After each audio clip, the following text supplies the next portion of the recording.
Σας χαιρετώ από τις Βρυξέλλες, από το χώρο του Ευρωπαϊκού Κοινοβουλίου και θα ήθελα πρώτα απ' όλα να σας ευχαριστήσω πάρα πολύ για την πρόσκληση που μου απευθύνατε να παρακολουθήσω μαζί σας εκεί στην Καρσλούη αυτό το εξαιρετικό ντοκιμαντέρ του Φαμπιάν με την πολύτιμη βοήθεια της γυναίκας του, της Καταρίνας, το Greece in Bloom. Ένα ντοκιμαντέρ, μια ταινία που κυρίως και πάνω απ' όλα είναι φτιαγμένη με αγάπη για την Ελλάδα και για τους Έλληνες. Θα ξέρετε βέβαια ότι αυτό το ντοκιμαντέρ με την παρουσία του σκηνοθέτη και της συζύγου του το προβάλαμε πριν από μερικούς μήνες εδώ στο Ευρωπαϊκό Κοινοβούλιο στο πλαίσιο μιας εξαιρετικής πρωτοβουλίας ορισμένων αυστριακών συναδέλφων που ταυτοχρόνως είναι και πολύτιμοι συνεργάτες και καλοί φίλοι, όπως ο συνάδελφός μου, αντιπρόεδρος του Ευρωπαϊκού Κοινοβουλίου, ο Ότμαρ Κάρας, ο Χάνες Σβόμποντα, ο επικεφαλής της ομάδας των Σοσιαλιστών και Δημοκρατών στο Ευρωπαϊκό Κοινοβούλιο.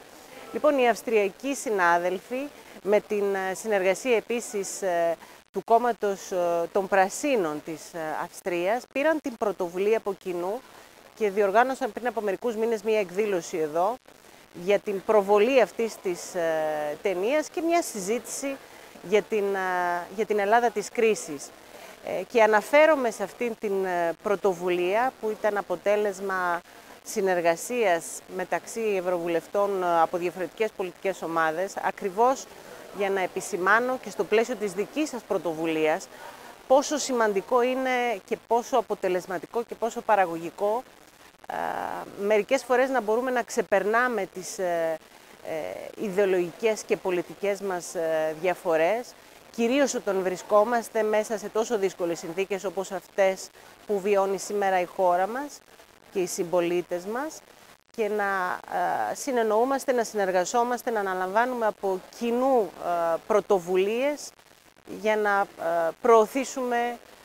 ορισμένα ζητήματα που έχουν πολύ μεγάλη σημασία. Αυτό είναι το ένα λοιπόν, μια συλλογικότητα, μια διάθεση συνεννόησης. Είναι ένα στίχημα νομίζω που εσείς με την απόψινή σας πρωτοβουλία το υποδεικνύετε. Είναι μια από τις βασικές παραμέτρους που πρέπει να βάλουμε μπροστά στην Ελλάδα για να βγούμε από την σημερινή κρίση και από το σημερινό αδιέξοδο.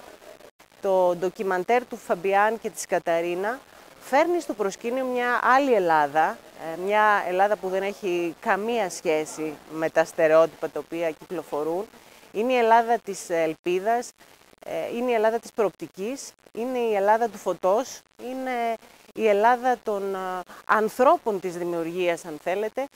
των ανθρώπων που έχουν και την απόλυτη δέσμευση και αποφασιστικότητα και όλες τις δυνατότητες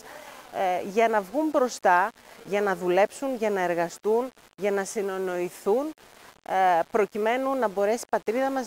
να ξεπεράσει αυτή την πολύ δύσκολη κρίση στην οποία σήμερα βρισκόμαστε. Σας εύχομαι καλή προβολή και ήθελα για άλλη μια φορά να ευχαριστήσω θερμά τους συντελεστές της ταινίας και εσάς για την πρωτοβουλία σας.